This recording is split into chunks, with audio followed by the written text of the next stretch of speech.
We're here for Try It Tuesdays with Antoine Harvest, owner of Wise Guys Moving. So as the moving expert, you are here to teach us something. So what do you got? What are we going to try today? So we're going to show people today how to pack up your room for a move. Okay. Kind of a bedroom situation. All right, and we've got lots of boxes here. We do. Where do we even start with boxes? Well, one of the first things that you want to do, right? You probably want to really kind of get an idea of, the types of boxes that can be used. That's one of the first things I would do, right? Mm-hmm. To know, the different types of boxes, different sizes and that kind of thing for your move. So we've got, what we call here, I guess, kind of a small box or a 1.5. This box is small, used for primarily like small items, maybe like items you would see in this basket there, things like that, or items that would be maybe in your nightstand or things like that. Okay. Also, heavy items would be packed into that small box because you don't want to put those heavy items into these bigger boxes, right? You don't want the bottom breaking out of the box, but you don't want the box super heavy for your movers, right? It's just, it's a tough thing to be in those bigger boxes. I've made those mistakes before. Yeah, so. Well, I have moved boxes that were super heavy. A big box full of books is terrible. Terrible. Right? Then you've got what we call here a 3.0. Okay. Or a medium-sized box, as you can kind of see here. Now, this one is like a heavy-duty box. It's reinforced walls and that kind of thing. Very sturdy. Yeah, very sturdy box. This can be used, this double-walled box can be used like for kitchen items and things of that nature.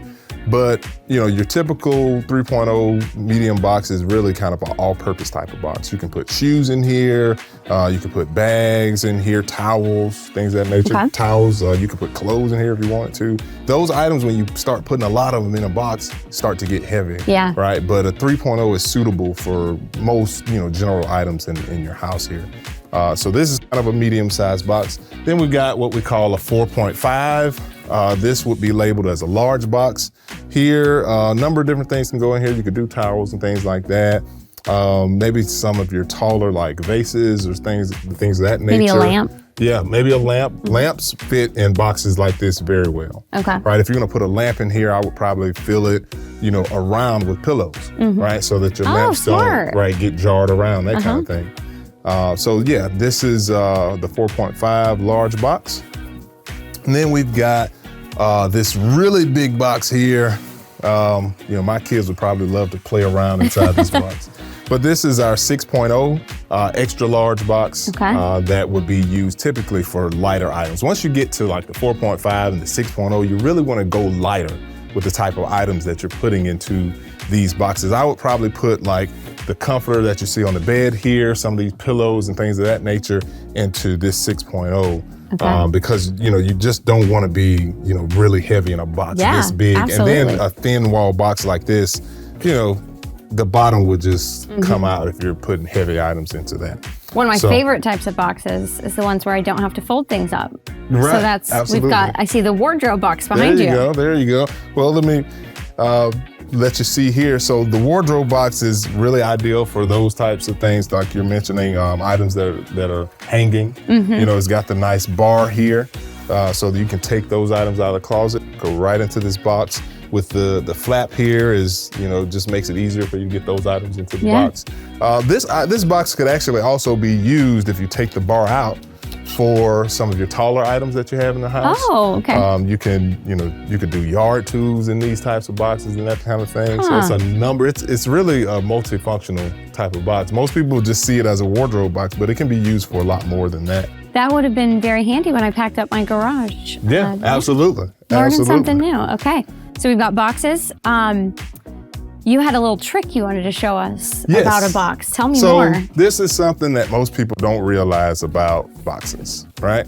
So if you notice here, these boxes have the flaps here, and it's got kind of this connected piece on the flap on both sides. You'll see that. It's always annoyed me. I didn't understand it. Like, why do they connect these flaps, right? And so most people will cut them. I do. And then, right? And then go ahead and fold the box and that kind of thing. But there's a reason for it. Okay. Right?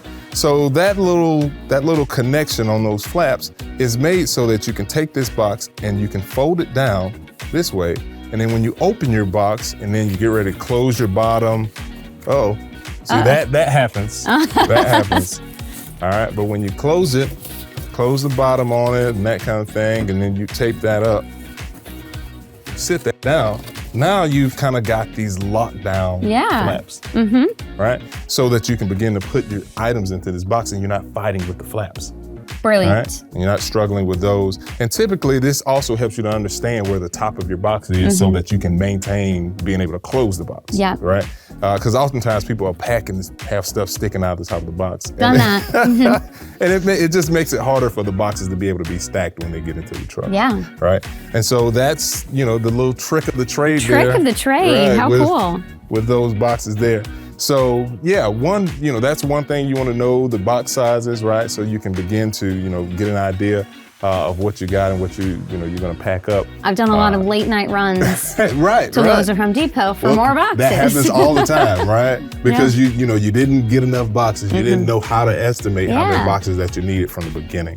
So, understanding box sizes and then what fits into what type of box is ideal. Awesome. All right. So the complicated nature of packing up a box. Tell me how to do it. So we're just gonna pack some shoes into one of our 3.0s, right? So the idea of what you want to do here, see, we didn't do the flap thing with it. See how we're struggling with the flaps? We are, it's in the way. Right? So, you want to just, begin to probably put some of your bulkier items and bigger items into the box first, right? And you want to use the space in the box as efficiently as you can. You don't want gaps and a lot of space in the boxes. Sometimes people just stick things in there and there's so much space in the box. Things moving around in the box. You look like you've done that before. I'm guilty, Antoine. Absolutely, right? So, you want to fill up all the extra space, right? And so you want a box that if you shake it, you don't hear anything move. So if you have, we fill this box up, but it's not quite full and I don't know what else to put in it, can you put maybe newspaper or? You can. Once say for instance, I'm getting all these shoes in here and I've got this box packed, just with all my shoes and different items. Again, you want to try to fit them, to where they're tight and that kind of thing, right? But I've got all this space left in the top of this box, right? With this box, I probably would actually come in and put a pillow or something, right? Because I've got so much space left in this box. I would put maybe a piece of packing paper down so my pillow doesn't get, shoe residue on it, right? But I would put that pillow in there and then maybe put some packing paper or something on the top to fill up the extra space, because you want to get your box packed to just above the rim so that when you get ready to close like this, it's a tight fit. Okay. Right? You want to be able to close that box there, and you got that tight fit so the box doesn't compress, right? See, like this box is not full. See how we can press down into the box? This is a weak box, right? This leaves room for damage during transport or even during carrying, right? If it's that room in there, things move around, things can get damaged, or what have you. So now I grew up folding my boxes like this. Am I doing it wrong? And see, most people do that. And, like if you don't have any tape left, I guess you could do that. Fold it. But that box, again, it's, if it's heavy, there are heavy items in it, it's not a strong box. Yeah. And really you just want to go with the basic, fold this way. It's easier to close this way. It's got a nice label on top of it. Right, you can label it, right, all that kind of stuff. And it's a strong box that way. And that's how it's designed to work. The strength of the box really, is there when you fold it the right way and use it that way. So for people that maybe really dread moving. Yeah. What if I don't want to pack up my house? Do I have other options? Absolutely.